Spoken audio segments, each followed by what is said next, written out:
예수님께서 이 땅에서 사역을 하실 때 가르침의 사역을 하셨습니다. 근데 그 가르치실 때 제일 많이 쓰는 방법 중에 하나가 비유였죠. 이 비유는 이해하기 힘든 거를 이해하기 쉽게 하기 위해서 일반 사람들이 공통적으로 알고 있는 그 정보를 사용해서 설명할 때 쓰기도 하는데요. 때로는 예수님께서는 누군가가 이해하지 못하도록 일부러 또 비유를 쓰셨다고도 말씀하십니다. 여러 가지 비유 중에 오늘 우리가 알고 있는 이 비유의 말씀이 가장 길게 기록된 예수님께서 사용하신 비유의 말씀입니다. 이 본문의 내용은 또 여러분들 또 이 화가 이 미술에 대해서 또 아시는 분들은 아시겠지만 이 네덜란드의 화가 빛의 마술사로 불리는 렘브란트가 돌아온 탕자라는 이름으로 이 말씀을 가지고 그림으로 이제 그린 모습이 세계 가운데 알려져서 또 이 돌아온 탕자라는 이름으로 이 비유를 우리가 잘 알고 있습니다.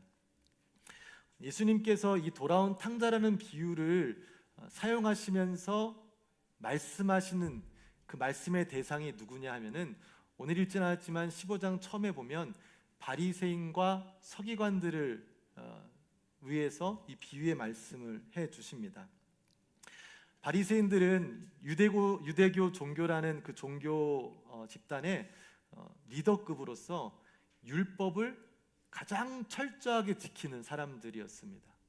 그 옆에 서기관들은 그 구약의 말씀, 우리처럼 성경이 지금 막 인쇄해서 뽑히는 때가 아닌 사람이 직접 그 말씀을 옮겨 적는 일, 그리고 그 말씀을 가르치는 일을 했던 사람들이 이 서기관들입니다. 성경에 보면 이 율법을 가장 잘 지키는 바리새인들과 성경을 가장 잘 아는 서기관들이 예수님을 졸졸 따라다니면서 계속 비난과 비방을 퍼붓습니다.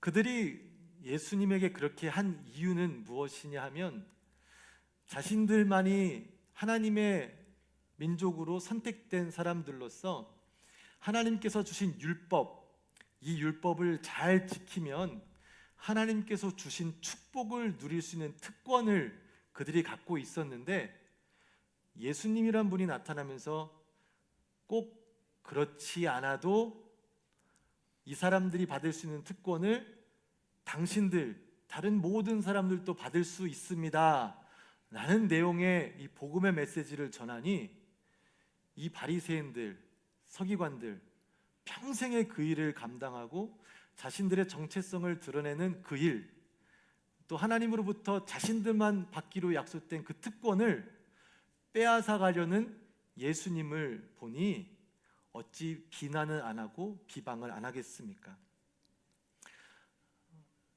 우리 스스로를 돌아보면 성경을 보면 바리새인과 서기관들이 나쁘다는 이야기로 막 하기 때문에 그냥 그 사람들은 좋지 않은 사람이구나 라고 생각할 수 있지만 직접 이 상황 가운데 나를 투입해 보면 내가 바리새인이어도 내가 서기관이어도 예수님이 싫을 것 같아요. 내가 평생에 이것만 붙잡고 살았는데 이게 아무것도 아니라고 누군가가 한다면 얼마나 속이 상하고 화가 나겠습니까? 그렇게 화가 나서 예수님을 따라다니며 비방하며 예수님이 이 땅에 주시러 오신 복음, 누구나 하나님의 아들이신 예수님을 믿으면 구원을 얻을 수 있다라는 이 복음을 거부하는 바리새인과 서기관들에게 하나님께서는 오늘 비유를 통해 말씀해 주시는데 그 비유의 말씀의 핵심이 무엇이냐면 특권을 받으려고 하는 너희의 마음들이 아니라 그 특권을 약속하시고 주시려는 하나님의 마음이 어떤 것인지를 그들에게 말씀해 주고 있는 것입니다. 특권을 받는다면 특권을 받으려는 사람보다 더 중요한 것은 그 특권을 허락하시는 분에게 더 중요한 부분이 있는 것이죠. 그런데 바리새인들과 서기관들은 특권을 주는 분의 마음을 생각하지 않은 채 그 특권만 내가 누리고 싶어하는 자신의 욕망 때문에 오히려 그 특권을 주시는 하나님에 대해서 잊고 살았던 것입니다. 그래서 예수님은 다시 그들에게 그들에게 약속하셨던 특권을 주신 하나님의 마음이 어떤 것이다 라는 것을 다시 한번 리마인드 시켜주기 위해서 그들에게 하나님은 예수님을 통해 비유로 말씀하십니다. 오늘 처음 돌아온 탕자 하면 교회를 오래 다니신 분들은 경험하시겠지만 우리 모두가 돌아온 탕자다라는 생각하고 계시지 않습니까? 그래서 이 말씀의 스포트라이트가 처음에는 돌아온 탕자에게 탁 조입니다. 부유한 아버지 밑에 사는데 너무 답답한 거예요. 아버지가 고지식하고 내가 하고 싶은 대로 못하게 하고 답답하니까 아버지에게 어차피 주실 거 유산 좀 빨리 떼어달라고 이야기를 하죠. 그 받은 유산을 그때 당시는 쉽게 이렇게 처리할 수가 없었어요. 첫째는 살아계신 아버지께 유산을 이야기하는 것 자체는 거의 불가능하고 결국에는 그 말즉슨 아버지가 빨리 죽었으면 좋겠다라는 이야기로 들을 정도로 하면 안 되는 일이었습니다. 근데 아버지께로부터 받은 그 상속적인 것도 그때 고대 당시의 법에 의하면 아버지께서 혹시라도 상속을 주더라도 그것은 원래 주인인 아버지가 죽기 전에는 원래의 가치대로 쓸 수 없는 것이 바로 상속된 것입니다. 그렇게 보면 그 둘째 아들은 참 어리석게도 살아계신 아버지로부터 상속 재물을 미리 빼앗으며 그 아버지를 등지고 2차로는 제값도 받지 못할 곳에 그 아버지가 주신 상속물을 다 팔고 적은 돈을 가지고 그게 적은지 많은지 원래 상속보다 더 적은 양의 물질을 가지고 아버지를 떠나게 됩니다.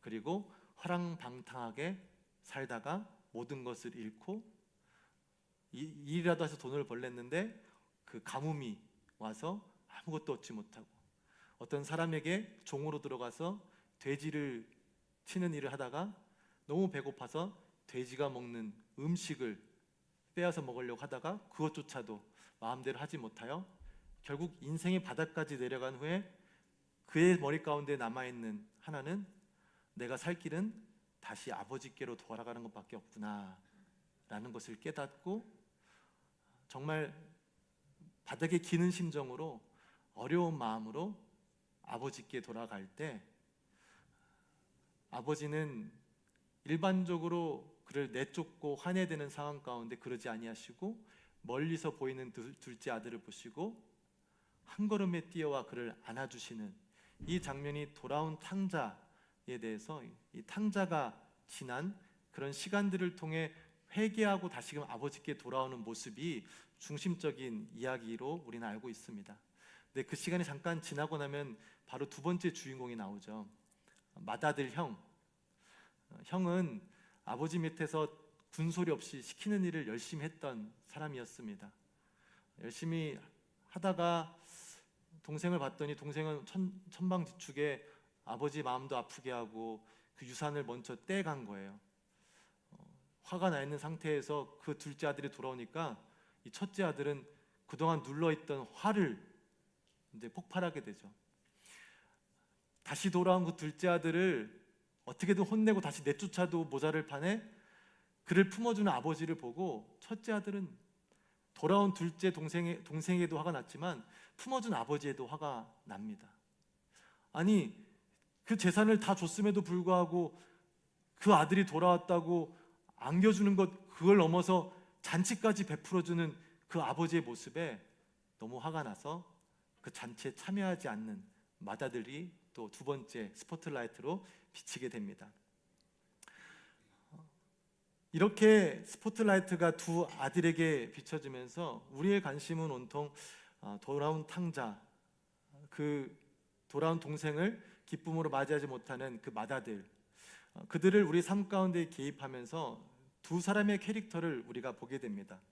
근데 정작 이 비유를 사용하시는 예수님께서는 그 스포트라이트를 떠나간 아들을 기다리는 아버지, 그 떠나갔던 마치 죽은 거로 생각했던 아들이 다시 돌아올 때 아무것도 아들에게 뭐라 하지 않고 그를 품어주고 반겨주며 그에게 잔치를 베풀어 주신 아버지, 맏아들이 불만을 가지고 투덜투덜대며 아버지에게 반항할 때에도 그 아들에게도 같이 이 잔치에 참여함으로 함께 기뻐하자라고 이야기했던 그 아버지의 마음을 바리새인과 서기관들, 그리고 예수님과 함께하고 있는 이 바리새인들이 죄인으로 생각하는 세리들과 평범한 이방인들에게 예수님께서는 그 하나님 아버지의 마음을 알리고자 이 비유를 사용하셨습니다.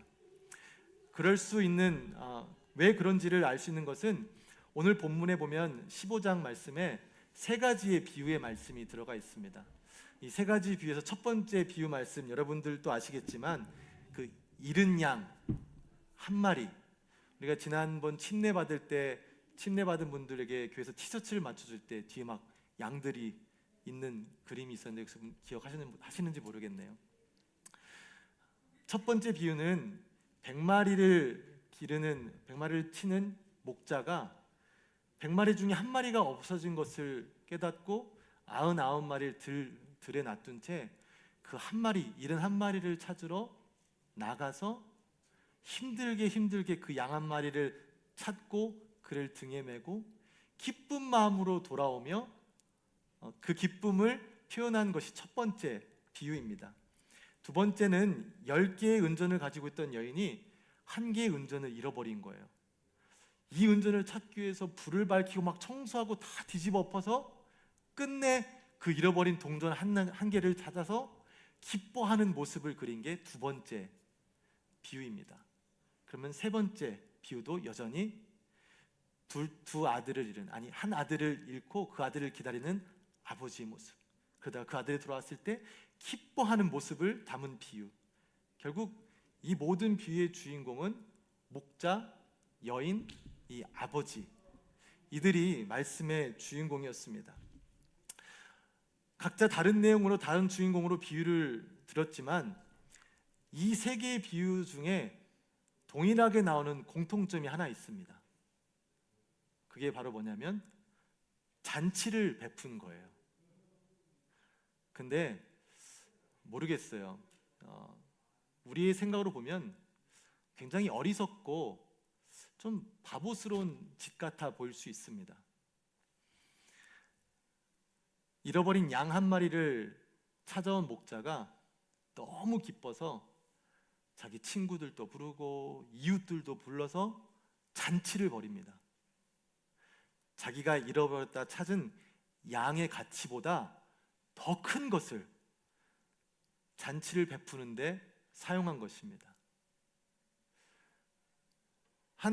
은전 하나를 잃어버렸던 여인도 잃어버린 것 때문에 그거 찾으려고 열심히 하다 마침내 하나를 찾았는데 그 찾은 기쁨 때문에 그것보다 훨씬 많이 들어가는 가치로 잔치를 준비하고 베풉니다.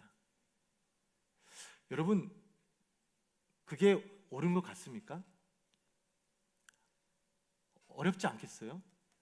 내가 잃어버린 거 찾은 거 당연한 거 아니에요? 내 건데?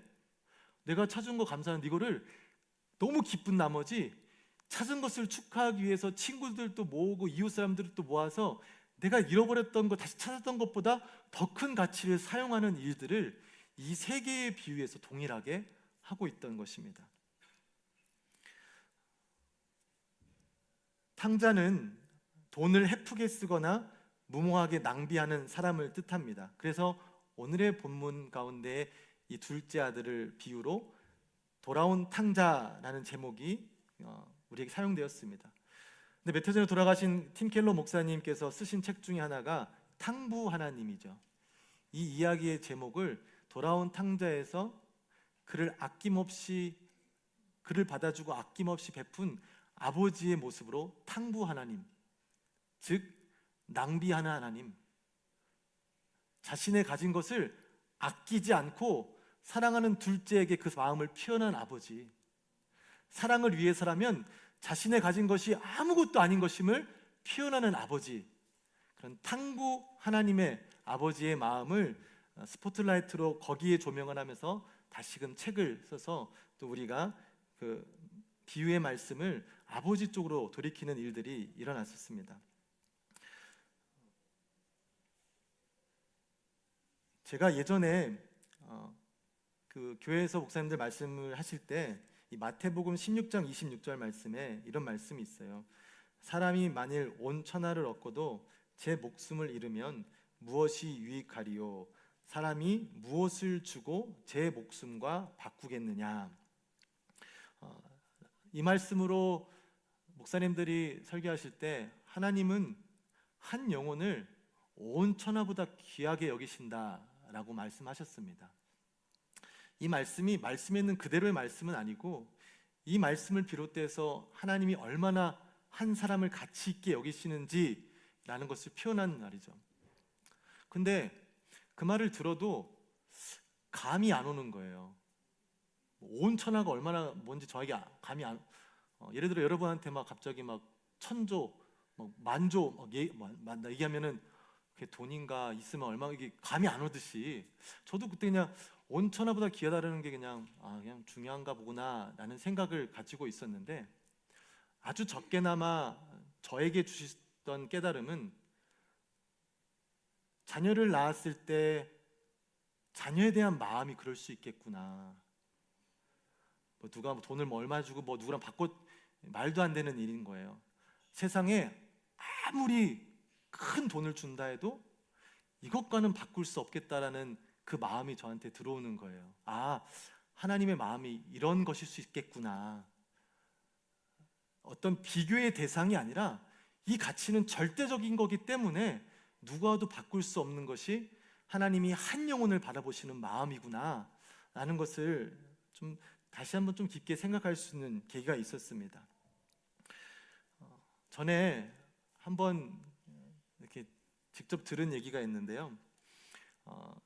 제가 알고 있는 한 집사님 계신데 그 집사님은 일찍이 부모님을 따라서 유학을 오셨습니다.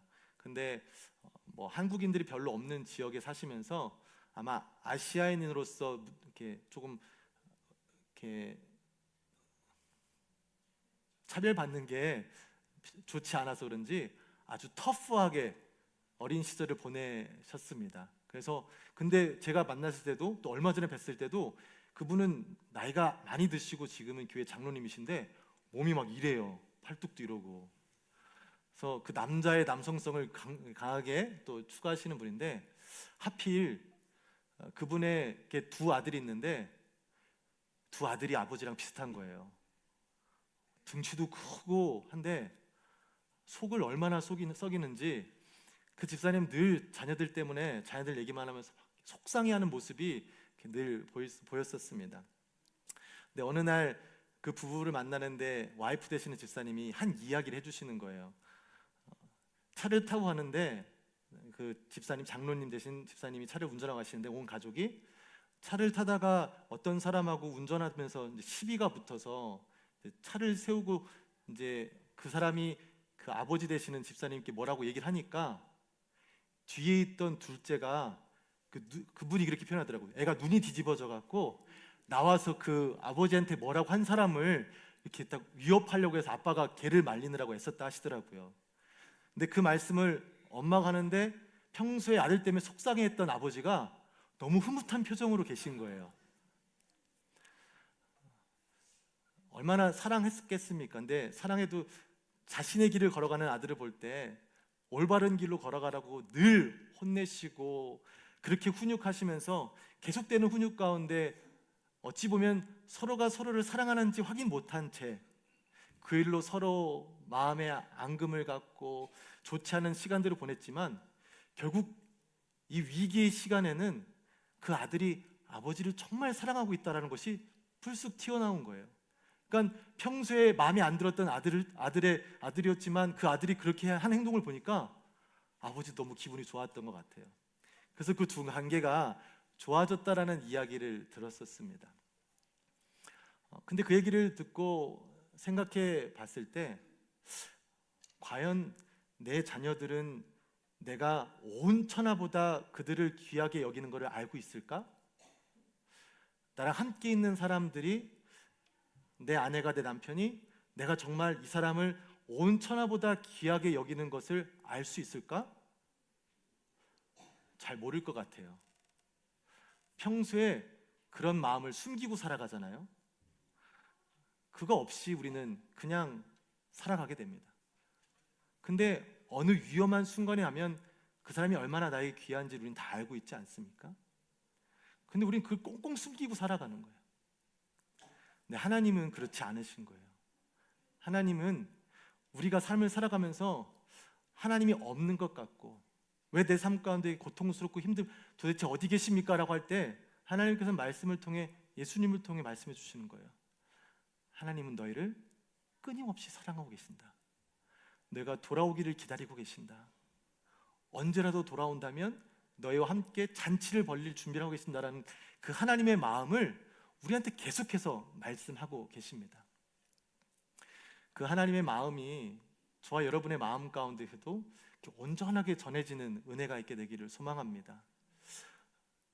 이것도 더불어서 저는 저희 삶에도, 저희들의 삶에 주어진 정말 사랑하는 사람들도 여러분의 중심 가운데 있는 마음을 상대방이 알 수 있도록 이야기해 주는 것도 굉장히 중요한 일입니다.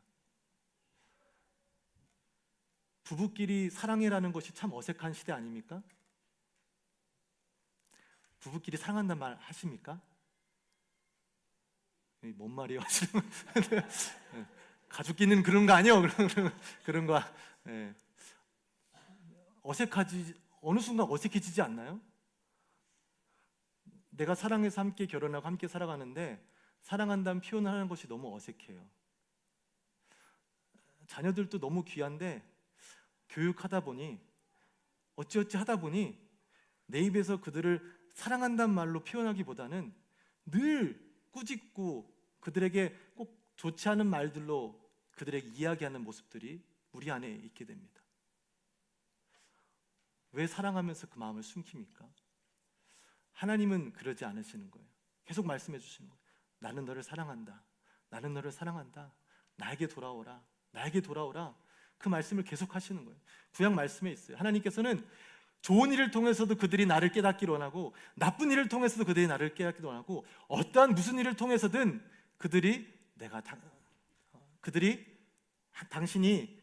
죄송합니다. 하나님께서 그들을 사랑하시는 것을 그들이 알기를 원하신다고 말씀하십니다. 때로는 우리가 마치 돌아온 탕자 같아서 하나님의 그 마음을 못 깨달을 수도 있습니다. 내가 원하는 대로 내 뜻대로 살고 싶어서 하나님을 떠나는 순간이 있을 수도 있고요.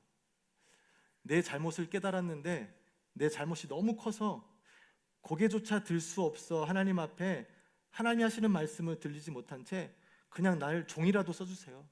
나를 당신의 종으로 여기셔서 나를 받아주세요 라고 하며 하나님이 품어주시는 그 마음, 그 손길을 받지 못할 수도 있습니다. 때로는 저나 여러분들이 마치 마다들과 같아서 하나님께 원망하며 하나님이 하신 일들을 우리가 받아들이지 못한 채 하나님이 초대하는 그 잔치에 나아가지 못할 수도 있습니다.